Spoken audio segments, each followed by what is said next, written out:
Yo, what is up, everybody? How you doing? It is time for a brand new episode of Snaps, and I'm off to an incredible start, Aaron, after 2 weeks of being out on location because I have to go walk and close my office door. I'll be right back. Goodness gracious, this guy just amateur hour. Welcome in, everyone. Happy Tuesday. Sorry we missed you guys yesterday. Figured everyone would be getting their fix from the incredible All right, I'm back. Super What's Bowl. going on, y'all? What's happening? Okay, great. Interrupts my intro. Unbelievable. Completely. Yeah, guys, I missed you. Guys. Okay. It's been a couple of weeks. Senior Bowl and Super Bowl, very fun couple of weeks, but I'm really glad to be back here on Snaps. Aaron, I missed you in particular. You look great. You look great. You were just showing me some modeling pictures before the show started, including a sexy, shirtless, yes, Adonis pose with one arm behind the head, kind of doing that thing right there. Oh, getting those abs. And guess what? See, those were the pre-edits. So the edits should be back later this week, next week. So the people are going to get to see it very, very soon, and they should look even better after they work the magic. So very excited about these. Very excited. Hell yeah, man. I mean, get it for OnlyFans. You have to show them. You have to show them. By the way, get on your mic. I don't think you're on your mic, but you have to show them once you once the edits are done. If you're comfortable with that, yeah, now you're on your mic.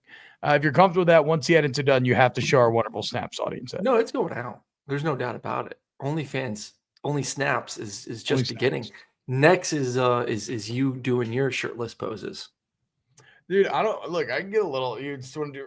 No, I'm just kidding. I mean, hey, that photographer said what? I can make anybody look like they have abs. I think in the right light, I could achieve a semblance of abs.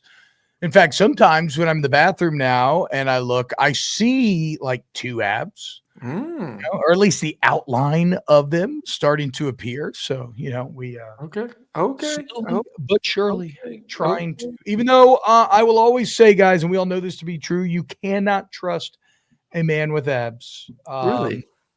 No. What do you mean? Why? A white man with abs? What is wrong with a man with abs? That means that he is dedicated, hardworking, committed to himself. Yes, you're correct. And what's wrong with taking care of yourself? Self-care is very important. You don't need to get defensive. All I'm saying is, I just want to know what your thoughts. Why you're so negative? Guys with abs are fuckboys. I mean, bottom line. What about girls with abs? They will in all likelihood cheat on you. They are going to find a way to take off their shirt at any party, right? You could be doing something completely innocuous. You could be sitting in church and all of a sudden you look over and there his abs are staring back at you. It's I have many friends with abs and I love them dearly, but they are indeed fuckboys. And you would be okay, good to know. That's what you'll think of me. Yeah. Okay. I trust you. Like, if I was a woman, I wouldn't, but I trust you. I'm just kidding, guys. Aaron's a very good husband. He's a very good husband. Yes, if you deal with guys with abs, you will be left listening to Dashboard Confessional, as Drunk Vegan says. Look at that. Sylvain says, my brother got abs and left his wife shortly thereafter. Yes. Well, that's why Sharon's working on her abs too. So, like, it kind of works both ways. Yeah. If one's got it, the other one's got to have it. So she's kind of had it. So, like, I kind of need to catch up. But the problem there is the SEC couple thing is a meme for a reason. We have seen time and time again beautiful women who are in great shape be with guys who are not in great shape and not nearly as traditionally good looking. You rarely see the opposite case. So no, through those lens, men's abs are more powerful and more rare than our female abs. True that. Yeah. So, True that. There you go. True that. All right. So on today's show, guys, I want to talk about the fascinating tale of Texas Tech. As if you paid any attention, which honestly I did not. But there's a very good write-up on ESPN.com about it, just how much work the Red Raiders have done this offseason, why they can matter for next year. We'll talk about the dog influence on the Philadelphia Eagles. In fact, that's probably where we'll start. We have Americans for 2025. We have the Ryan Williams nail polish deal. We have Bill Belichick completely ceasing to give a fuck about what. And Prime adds a third Hall of Famer to the Colorado Buffalo staff. So Coach Prime in Colorado, but no one can claim to have a better collection of former actual ball players to the Buffs. Aaron, how much did you miss me when I was gone? Not much, but a little bit. Happy that you survived the. I'm happy your wife survived you being gone for 2 weeks. Well, to be fair, I'm an incredible husband, and so and you don't have abs, so she's not worried about you cheating on her when you're away. Sure. That helps. True. But for the majority of the week last week, I was pulling double duty. I was doing my show in the morning, hanging out at Reader Road, then driving back to Baton Rouge, picking up my kids from school, doing the afternoon, getting them to sleep, and then driving back to New Orleans. So unlike you, who leaves your wife every single weekend to go call football games, I was still there for her. In fact, I turned 36 on Sunday, and we had the greatest time. I didn't know this. Happy belated. Thank you. But I only bring it up to say that me and my wife had the greatest time, prove that we still got it. Saturday night, we went out dancing. We went to the gold mine in the French Quarter till 2 a.m. and got fucking crazy. I'm talking, I grinded my dick into a stub. I mean, you should have seen me do nuts to butts for 4 hours straight, dragging on the ground, dropping it low, bent over, spanking, spitting on it, getting nasty.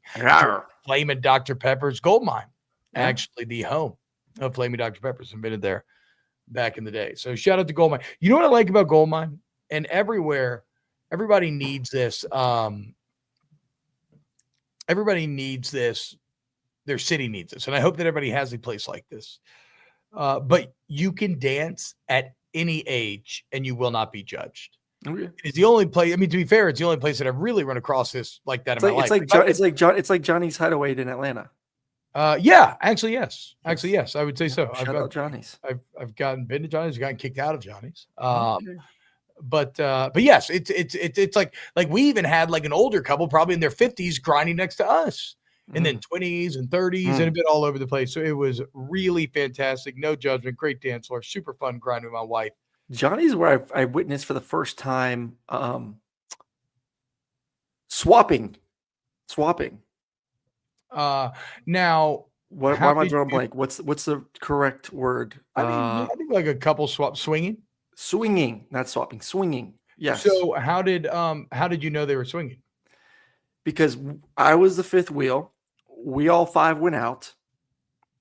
We went back. They were dancing with each other. So like, it's just dancing, whatever. Went back to one of the houses.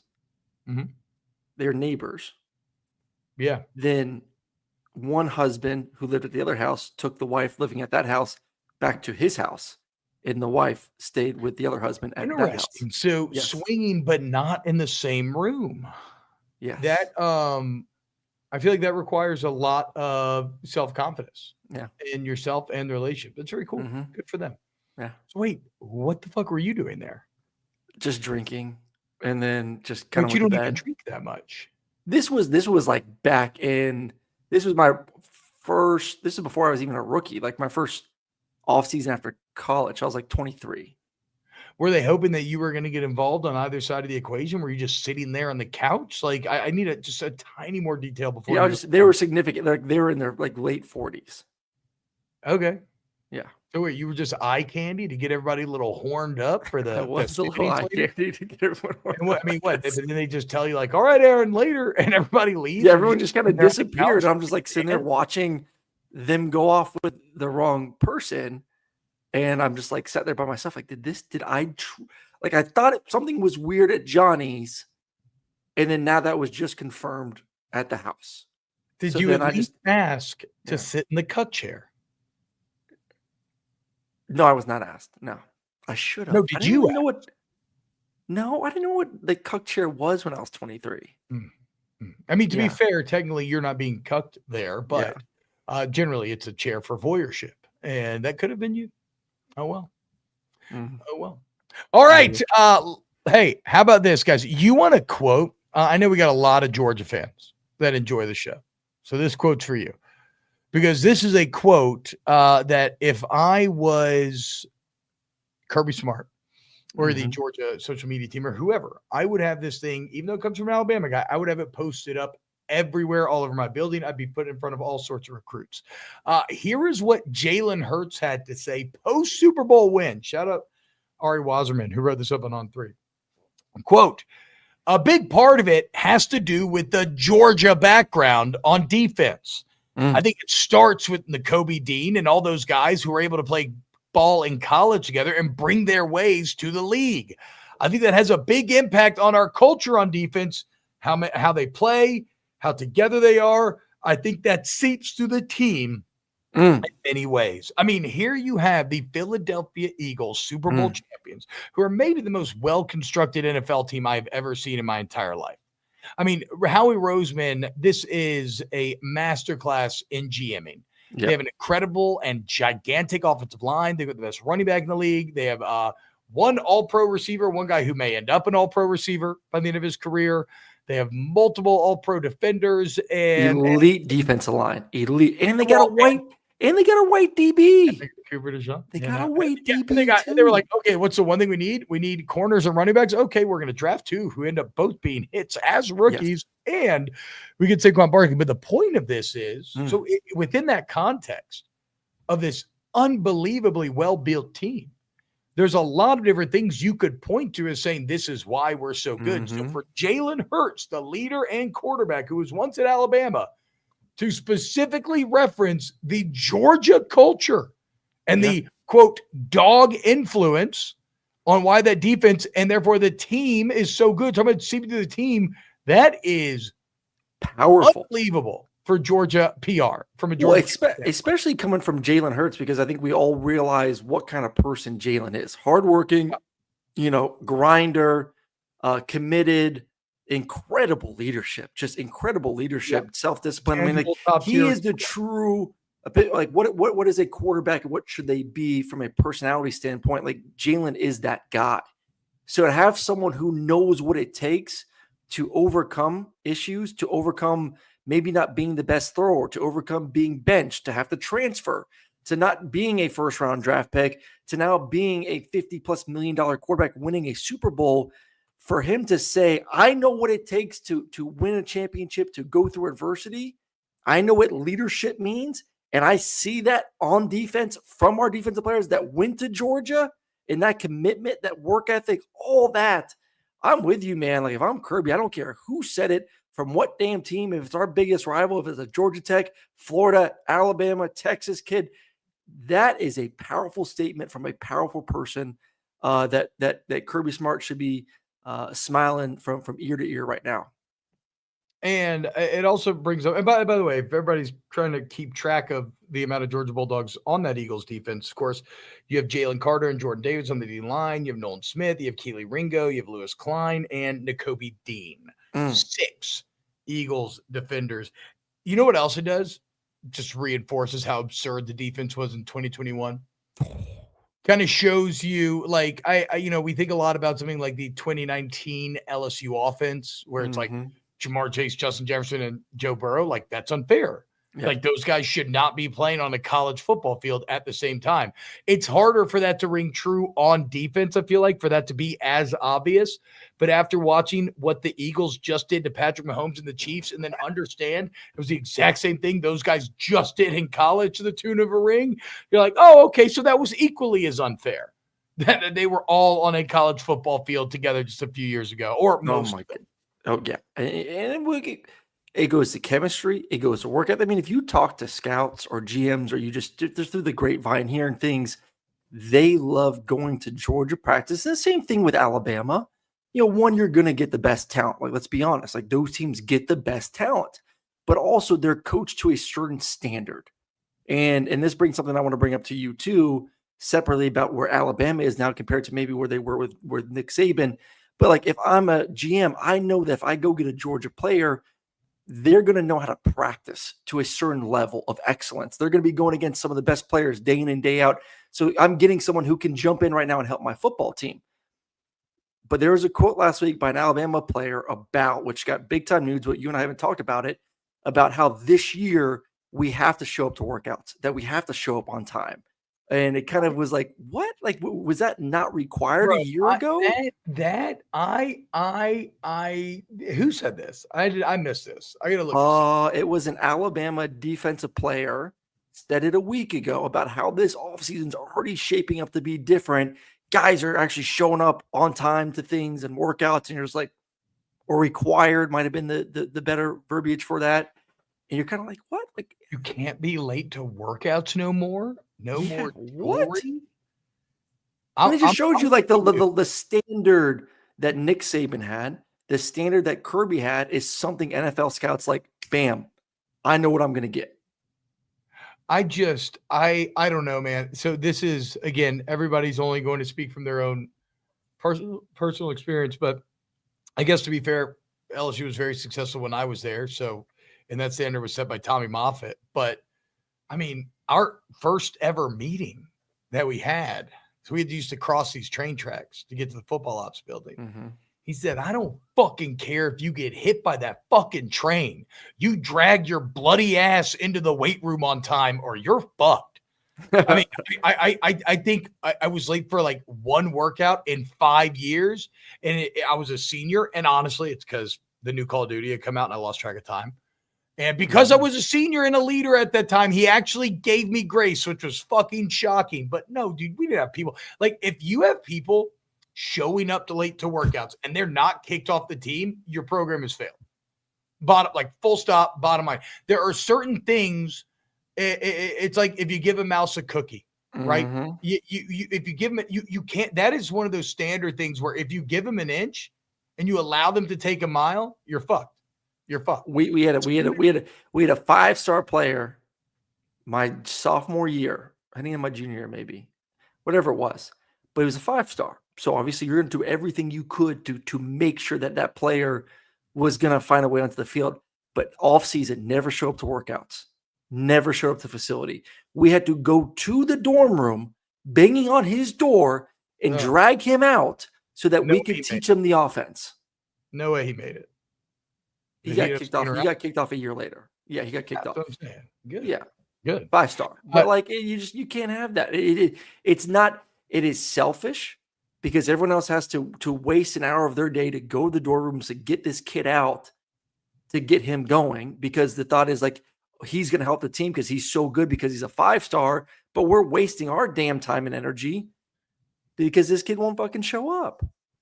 Wild. Oh, J-Dog. Was it Crow Dog? I'm not going to say names here. Here, I got a question in the chat. I got a question in the chat real quick from Captain Sparrin 04. Is it better to draft teammates because of chemistry? So the way the NFL works, obviously different from college. College, you go to class together, you go to study hall together, you play video games together, you probably live in a house with 3 or 4 of the other guys. So like there's chemistry there. A little bit different nowadays because the NIL and transfer portal rules, but NFL, the weird thing is there's a lot of guys that are married. There's a lot of guys that have kids. So they're actually going there for the job and then they go home. But when you do have guys that are all very similar in age, like you said this defense, these guys were all together on defense 3 years ago. So most of them aren't married. Most of them don't have kids and they're in a new city. So they're hanging out together. So there is that chemistry because, hey man, like, it just continues from when we were in Athens now in Philadelphia. So it does give more of that college feel compared to what an NFL feels where it's kind of show up and then you go home to your family. So I do like it. It's smart by Howie. Do they have these young defenders who all have already had that established chemistry? I still am just fucking flabbergasted with how you say Philadelphia. That's what I giggled at. Philadelphia? Yeah, Philadelphia. I don't say Dolphia, Philadelphia. No. Okay, whatever. Chat, tell Aaron. It's Philadelphia. Okay, now you're saying it? Yes. No, I did not say Philadelphia. Okay, guys. I mean, ask chat. Don't get mad at me. John Glasgow. DeBoer was just keeping the team together. Also, Tbob's talking about a time before transfer to NIL. So, John, I agree that players are more empowered now more than ever to say, fuck this, I'm out. Right? In the past, you could, right? You had no option. It doesn't matter though. There still have to be culture, hard lines in the sand, where I don't care how good you are. If you're not doing this, well, we don't want you here. And honestly, it's like, so this is going to sound really fucking dumb. In a weird way, let's say someone gets arrested for a DUI or MIP, anything like that. That's actually like in a weird way more acceptable than like being late to a workout, at least consistently. Like one of those is outside of football. It's kind of like being on time, showing up, doing your work, being there for practice. That is so core to everything that you're trying to accomplish that no, it's unacceptable. I do not care how good you are. Like, okay, you get caught cheating on a test. That's fucking awful, but you're a 5-star. I'm going to try to help you find a way to stay in the program. We're going to get you some more tutors. But if you're just disrespecting, showing up to work out 30 minutes late, being lazy, not going to get the fuck out of here. Yep. Like, so no, I don't care. Even in the age of player empowerment, you still have to be willing to hold to show up standards. Yes. To show up and work hard 100%.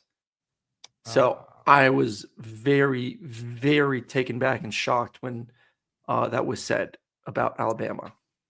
Yeah, by the way, I hope you're looking at chat right now and you're Philadelphia. I know. Well, now you're saying it. Saying it. You played there. Everybody just laugh at you. Louisville. Hey, look this hat I got. I went to one of my favorite places in New Orleans. Stein's Market and Deli. Look at him. He's like a little Jewish leprechaun. You see the Star of David behind him, but then it's like a little fighty leprechaun. Isn't that great? Shout out Stein's. They have incredible food, incredible bagels, great Sammys. Damn right. And they have a really cool beer room. What'd you say? I'm just agreeing with the message on the screen. It says Carson Beck is taking everything you worked for, Aaron. In what way? I think just money. I think he's talking about NIL dollars.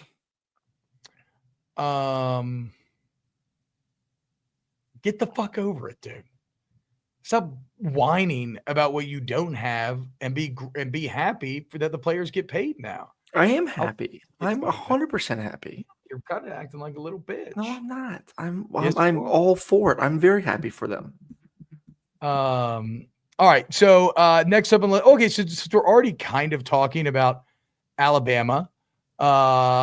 Check this out, guys. So Ryan Williams announcing a brand new NIL deal. My birthday, I got to go back to my first ever color, the Onyx Picture, all black, baby. Got to finish up with the top coat, makes it shine, last longer. Hey, all done and ready to enjoy my birthday and the big game. So, if you're just listening on podcast, it's Ryan Williams announcing his new nail polish NIL deal. Of course, this has caused a lot of disconsternation among homophobes and Alabama fans who are like, the culture, what's going on? Everything we just talked about. Now we got guys out here doing nail polish and not showing up to workouts. I mean, how far have we fallen away from Nick Saban after 1 year? My goodness. Taylor DeBoer. I will say this. The funniest part of this entire video is the random Papa Shot interlude. Yeah. Like he's painting his nails. He's explaining it. I am a little surprised at how much experience he seems to have painting his nails. He does it every week. What do you mean you're surprised? I guess I didn't realize that he did do it every week, to be honest. Yeah. But we're randomly cutting a little shitty football cookie cake, and then here because I get the cookie cake because it's his birthday, right? It's his birthday. Well, Oh, okay. 18th birthday, and the nails are on display here. But then what is this? I don't. Just And two he's the Papa headband shots? on. He went as far to put the headband on too during the Papa Like, shot. it's like a shitty. It's like a shitty like room. Like it's not a well decorated room. Just I don't know. Kind of tickles me a bit. But Yeah. shout out Ryan Williams, man. Get your money and fuck the haters. Okay. I got no fucking problem if you want to wear nail polish, eyeshadow, eyeliner. All I need you to do is do what you did against the Dogs last year. I don't care what you do, who you sleep with, what kind, like, I don't care about any of it Mhm. as long as you show up on Saturdays. Hey, I'm just gonna be honest. It takes a lot of money for me to paint my nails, but that's just me. Not that I'm against him doing it. Do your thing, buddy. But I have a funny story about painting my nails when I was younger, where like, so one of my best friends growing up, him and his sister, he got held back. So they ended up in the same grade, which meant that their house was just like, prime for flirting shenanigans throughout our entire lives. Cause it was all boys and girls in the same grade, spending the night at the same house. And so of course, I'm a little chubby kid trying to find ways in there. And they're like, "Oh, let us paint your nails. Let us paint your nails." Yeah, I'm in like yes, sixth grade at the please. time. I have braces. I have a buzz cut. I look like Uncle Fester. I'm exceedingly pale. And I'm like, okay, sure. Yeah, let's do it. Paint my nails. So they painted in like a lime green, a very, very, flashy green. And the next night, I go to an Atlanta Hawks basketball game with my father. And I had a very self-aware moment for a 13-year-old sixth grader where I kind of looked at myself and I had black denim shorts on from Pacific Sun Nice. with Chinese lettering up the side. Mm. It went down to about my mid-calf. I had some sort of emo hoodie on and I had painted green nails. Mm. I remember thinking at that time, fuck. You must be a real disappointment to your father. And it's actually really cool that he's not giving you any shit for what you are clearly going through right now as a chubby little insecure 13-year-old trying to find your way. I'll just never forget how disappointing I figured the painted nails plus those black denim shorts with the Chinese lettering were. It was just a truly awful look. Do we have pictures of this era of Tbob? Somewhere. Next time I'm hanging with your mom, I'll ask her if she has some pictures somewhere. Ian. Yeah, she'll find some for me. It was a nice try. In all honesty, my guy, my guy, our resident friend group historian. Every friend group should have one. Yes. My best friend Ian, who did your setup, mine, he could probably call one up in like 2 seconds. Probably. He probably has a file that he just puts Tbob nails in, and all of it will pop up. Would love to see that. I didn't even get to make out with anybody for painting those nails. Damn, really? No, nothing. Nothing. Mm. I never painted him again though, but I'm not opposed to it. Shout out Ryan Williams. You do your thing, get paid. There are very few things that people get paid that I would not do for money in terms of commercials. Very, very few things. Butt plug or nail painting? What would you go first? Same money. Yeah. Like I said, like I'm not shaming any, but an extreme difference. Well, someone put it in the chat. That's why I was wondering. They didn't like say which one would you go for, but I'm not gonna lie. I'd be curious what like a butt plug feels like, but I kind of want my first time to be way more private than maybe living it out on the advertising stage. If I'm being completely honest, so yeah. So save money. I'm gonna go with the nails. But who knows? Maybe I'd end up loving the plug. I don't know. Yeah. I've never done it. Scott Dice says I got my ear pierced and tattoo in high school. My parents were not happy, but didn't judge me. Yeah, I remember I freaked out my grandpa one time by going to Claire's in the mall and buying a fake magnetic stud earring and then showing up like I had got my ears pierced. And true, my grandpa was pissed. Oh, my dad was And pissed. I did the same thing because my brother got his actual ears pierced. So I decided like get the magnetic ones. I showed up and he had some very choice words for me, comparing me to my brother, which was great. The fact that he thought about my brother that way. And that obviously he didn't think about me that way. You So that felt good. You got to the real. You exposed the real feelings on Big Bro. Well done. Yes. Well done. All right. So I mentioned Coach Prime back in the headlines as he has added yet another Hall of Famer to the Colorado staff, and the latest one was one of my favorite players growing up. Yeah. The engine behind the greatest show on turf, and that is the 2003 MVP Marshall Faulk. And sorry, might be on Earth, I can't remember. Marshall Faulk joining Colorado as the running backs coach. A cat who's 12th all-time in rush yards, 6-time All-Pro, 7 Pro Bowls, as I said, MVP, and now a coaching staff that features Deion Sanders, Warren Sapp, and Marshall Faulk. And remember, Warren Sapp, it's not just like these. I mean, these guys know balls through and through. Balls, guys. These guys know ball. They've experienced everything. And I'm not saying that Marshall Faulk is his first coaching job. I'm not saying it's going to be a guaranteed success, but you know what was Warren Sapp? Yeah. And he was actually one of my favorite storylines of last year, as not only did the kids benefit from him and his coaching and his experience, because the Colorado pass rush is probably the most improved part of that team, but he needed those kids. Remember that clip that we played a few months ago about how, he was in the NFL and people are talking about how they're going to, show up and be there, but they just would never turn the call. They never come over. But these college kids, they love him. They just want to learn from him. And you can tell that he feels so fulfilled. Well, it's not just the coaching, but it's the recruiting. We talked about this a million times, but if Deion Prime and Marshall Faulk show up to my house, like say I'm the dad, say I'm like in my mid-40s, my 18-year-old kid, 17-year-old kid's getting recruited, and I'm like, dude, do you realize who's in our living room right now? Like, I grew up as a parent watching these guys. These are some of the best football players of all time. It's like you have the respect automatically from the parents, which is half the sell. I mean, my parents, there are times where like, you ain't playing for that dude. You ain't playing for that dude. It's hard though for a parent not to say like what those guys were as a football player and what they did, and now seeing them in the success they've had at coaching. I get it, and I just want to be able to hang out with them too myself. I think that's powerful. So you got that. You have Colorado bringing back their DC Robert Livingston. They just extended him for a 2-year contract. This is an all-star cast. So yeah. And I do think that at the end of the day, we're talking about 18 to 22-year-olds, and this is not just them demographic issue. People have a short span for attention.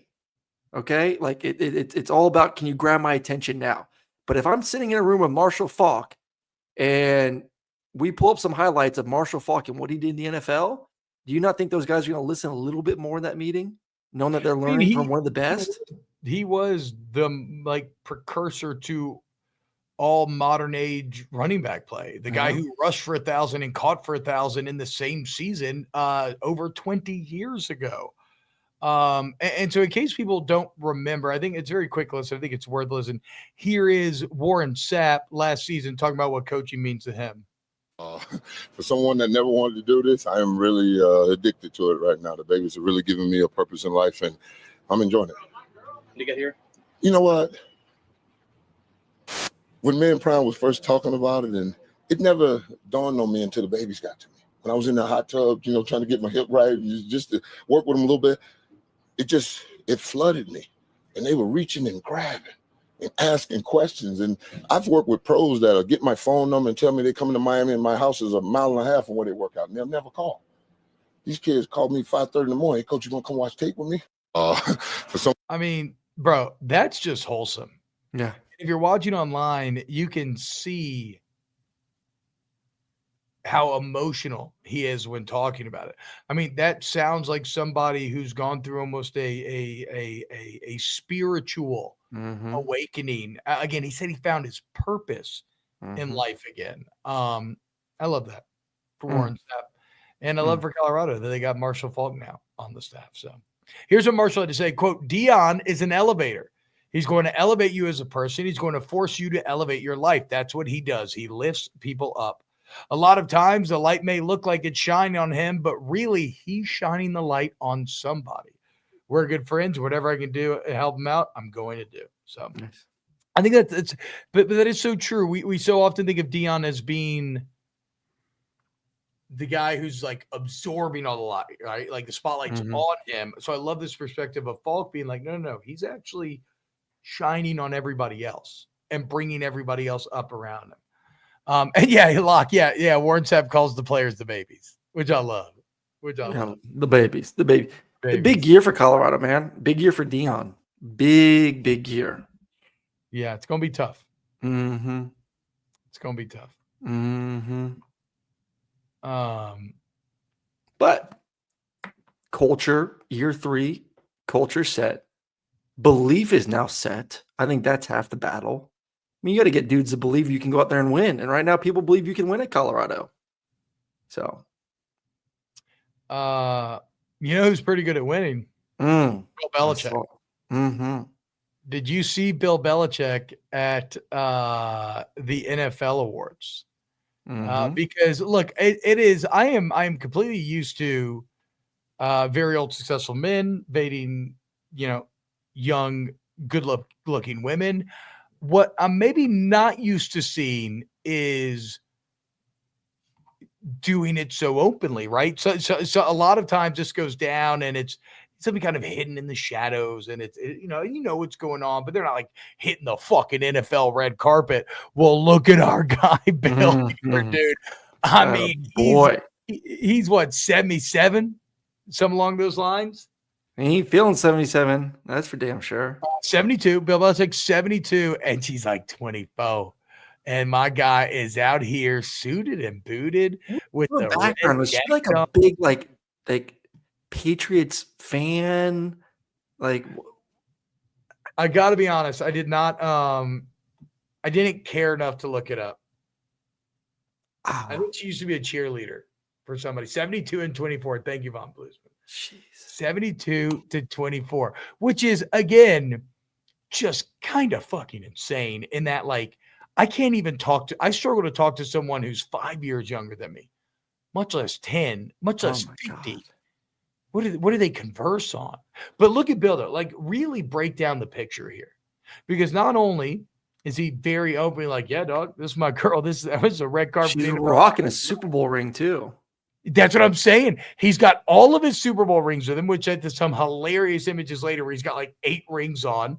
He has so many that he gave her one to wear. She is dressed scandalously.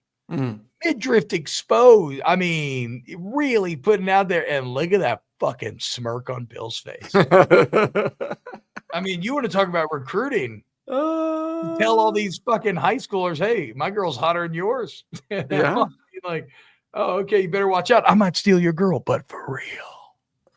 Watch out. Watch out for old Big Bill. That's what they call him, Big Bill. Shout out to the legend, dude. Will it work? Actually, has the fact that Deion has made it work helped in the sense of Belichick has an opportunity and has a chance? And obviously, UNC is not where Colorado was. I don't think I can use Deion as a comp at all for this because the backgrounds are so different. Deion was coming into this from being not really as a coach and working his way up. Bill Belichick's coming from being What's a different comp? What's a good comp? I don't know. I'd have to sit here and think, and I don't want to sit here and just. I don't think you can make a comp. I mean, he's one of the greatest, if not greatest, NFL coaches of all time. 8, 9 Super Bowls going to college football. So there has never been a comp. The NFL version of Hugh Hefner, and I'm not gonna lie, the red jacket, like that was like a smoky jacket. It is very Hefner-esque. And lest you think that this is where it ends, did you watch the Super Bowl, Aaron? I did for 3 quarters. Did you see the Dunkin' Donuts commercial? I did. The commercial was very funny, but I thought the Dunkin' one with that fucking shot. Well, did you notice this? Look at this. Wait, hold on. Belichick and his girl in the commercial. Mm-hmm. So official. We ain't talking Facebook official. This is even a step beyond red carpet official. They are written into virtual stone together as a couple in the Dunkin' Donuts fucking Super Bowl commercial. Shout out to my girl. Living her best life. Shout out to Bill. Is she? Living his best life. All she's got to watch out for, though, now, there's a lot of college girls running around UNC. You know? And once you have supped from the cup, you might say, ooh, I'm going to try a different vintage. Mm-hmm. I love this little young Pinot Grigio, but what if it was like a dry cab or something? But good on Belichick, man. Live your life, bro. Lane Kiffin better watch out. There's new competition in town. Yeah, exactly. Joey Freshwater better watch out. Old Billy Saltwater here. Billy Saltwater here to swim. Commercial ad payouts are unreal. I know, yeah. $8 million for a 30-second commercial at this year's Super Bowl. You know how much it cost in the first one? $12 in Super Bowl one. Okay. What else do we have on the docket today? Good job, Bill.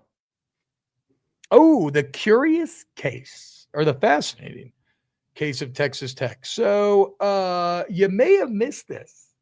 We talked a lot about the transfer portal. Obviously, we said transfer portal. I mean, the number one class revolving. You can do it. No, that's not for a ticket, Quinn. Are you sure 40K? Maybe you're right, actually, Quinn. Maybe you're right. Maybe it was 40,000 for a commercial in the first. Even though I don't know, in the first ever Super Bowl, that seems like a lot. 40K? Tickets were cheaper than $12 then too. I got to look this up now. Sorry, this is going to bug me. 12K. 40K. Oh, it was 40K. My bad. You're right. Good call, Quinn. Good call. Good call. Anyway. So Texas Tech, you may not know this, but they just turned in the number 2. They just turned in the number 2 transfer portal class in the entire country. They ended up signing 17 players, Aaron. So LSU led the way, signing 8 of the top 100. Very impressive, right? Nearly 10%. Texas Tech signed 7 of the top 75. Ended up spending more than $10 million. They added more than 215 starts and 16,000 snaps. And it makes sense because they have a billionaire booster in Cody Campbell, who's the head of the Matador Club and NIL collective. And honestly, it's interesting. They were only planning on spending $5 million, and then they got on a heater, and Cody was loving it so much, he just told Blanchard, keep it rolling. And they're doing everything else that everybody else did, where it's like before the revenue share kicks in, let's go ahead and go all in on this. But spent over $10 million, and it speaks to a few things. First off, it speaks to the lessons that have been learned from this last football season, where the teams that spent benefited. And it's not a guarantor of success, but it is like, okay, but if you want to give yourself the best chance, turns out you invest more money, you pay the best players, you're going to have a good chance. It also, I think, speaks to the opportunity in the Big 12 right now, where people feel like it's so close and so wide open. And you saw how much a team like Arizona State benefited from getting on that stage and what that can do for you. And so, well, I think that's the biggest thing is, like, you realize that it is very easy, not very easy, but it is very doable to be a Texas Tech or an Arizona State and be a playoff team. Yeah, it is. To get to that point is a lot easier than being Mississippi State trying to raise funds to go buy a football team when they're still competing against Georgia and Bama and LSU for talent in Texas. Like, it is very doable to flip a roster. And once again, like, not 100%, especially because of the portal. This is not Ohio State, where Ohio State had the pieces and then they just were able to go get a running back and a safety to kind of complete it all and then go win a championship. Still a little bit risky going 17 guys in the portal, but still a lot easier to make a massive jump and all of a sudden be a average team to a playoff team in that league. So I think they're like, hey, man, this is it could pay off.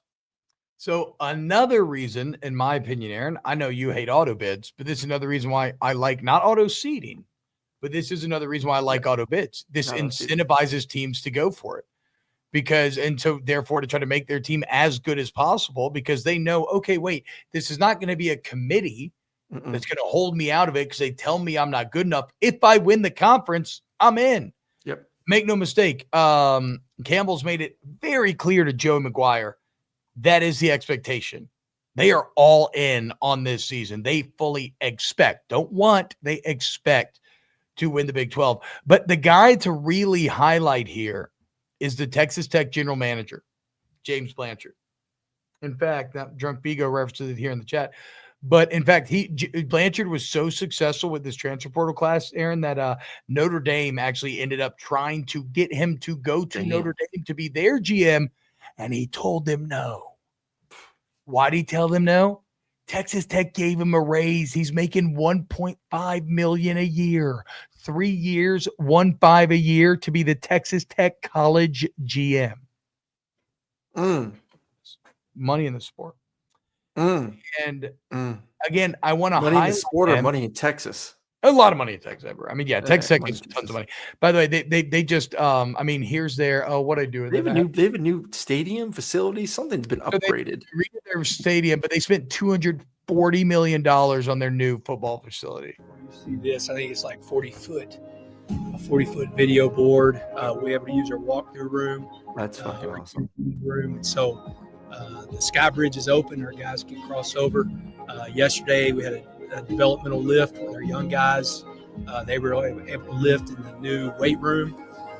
And then last week we were able to use the new training room. So we're slowly but surely getting moved in, and it's next level. It's absolutely incredible, state of the art, and as nice as anywhere in the country, if not the nicest football facility in the country. So excited about that.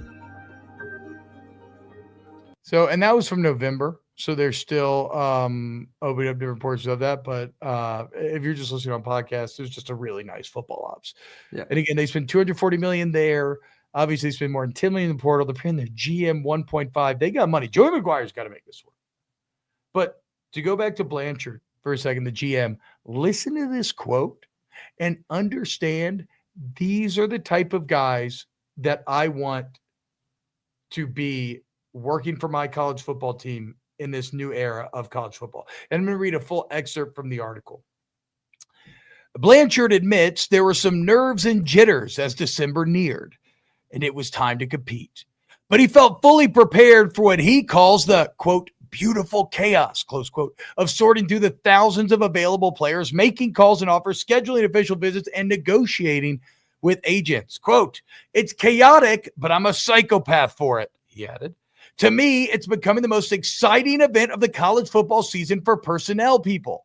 National Signing Day used to be our Super Bowl. Not anymore. The portal window is now, and I love it. Close quote. So what I'm highlighting there is so often, Aaron, we talk about the December window. We talk about the transfer portal, and it's met with groans or a begrudging, I guess it's what we have to do. This guy's like, I'm a fucking sicko.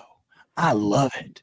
I love throwing all the lures out. I love making the calls. I love doing the visits. I love everything about it. Like, now it used to be Sunday. Now it's this, and it's my Super Bowl, and this is what we're going to do. And that is what you have to have in the age of modern football.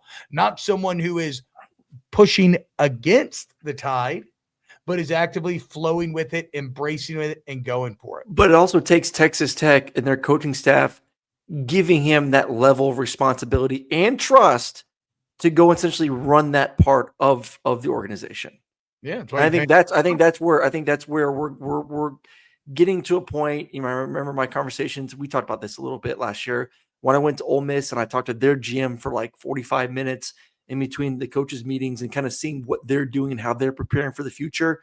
Lane Kiffin completely trusts him to handle that. And not saying like the coaches are not going to be part of the recruiting or the transfer part, but this person has to take it on, and the head coach has to trust this person's opinion that they can scout, that they can find the right players, that they can essentially put a price tag on those players to take that responsibility off the coach.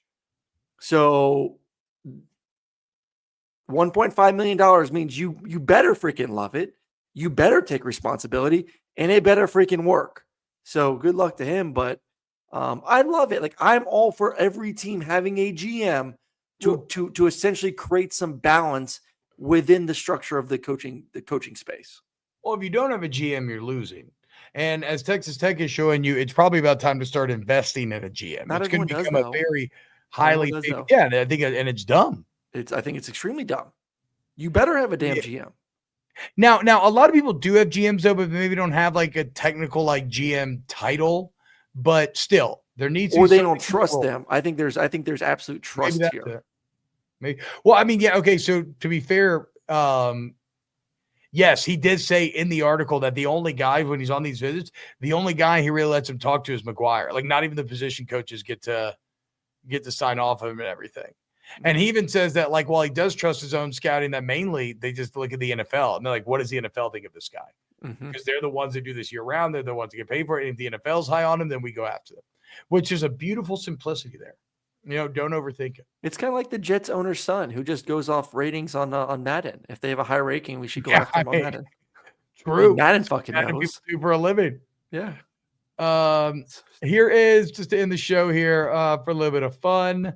Here is your ESPN way too early All-American team for 2025. At quarterback, Aaron, Cade Klubnik, QB1, and Arch Manning, QB2. How about it? We need a separate show on this one. The Arch Manning hype needs to slow down. Okay, no, hold on. Don't use all these takes up. Holy smokes. We can do that. We can do that on Thursday. But everyone's trying to go viral off Arch Manning. Yeah, us too. So don't. No, I'm not trying to. Everything. Everyone's been like on the positive side. I'm like, dude is barely played. Let's just take it down a notch. But another show. It's I mean, to be fair, that was my initial reaction upon hearing this. Was there's just so much pressure on that kid's shoulders. And I'm not worried about the pressure. I think he can handle the pressure. I'm just worried about, like, is he actually good? I mean, and that's kind of one and the same, though, right? Because if he's not good, then we're going to say he couldn't handle the pressure for him. The other thing, though, to highlight here shouldn't be Arch. It's Cade Klubnik coming in. Cade had a great year, man. I know he did. I don't mean in a surprising way. I mean in a way of establishing who are the main players to watch next season. And dude, Cade Klubnik versus Garrett Nussmeier week 1. You want to talk about a big game? It's gonna be a top 10 battle. Both those guys near the top of the Heisman charts. It's gonna be fucking awesome. Jeremiah Love and Nicholas Singleton are the RB1s. And then Katron Allen and Ahmad Hardy from Missouri RB2. So Penn State ends up with both running backs on this, 4 players overall, and obviously it's not including like Aller or anybody like that. So again, James Franklin, you got to win next year. Yep. Jeremiah Smith and Ryan Williams at wide receiver, followed by Jordan Tyson, and then Nick Anderson, who transferred to LSU from Oklahoma. And then, I mean, I don't know. Look, Oscar Delp got second team All-American. That's surprising. What's that? He didn't have a great year. You don't. He didn't have a great year. I think there's a lot of talent there. He didn't have a great year, though. Let's be honest. And then we get in. I mean, I don't know how much people are going to care about the rest of this. You know, we get into like O-line and whatnot. Yeah, you can skip the O-line. Look at Clemson with the D-line, though.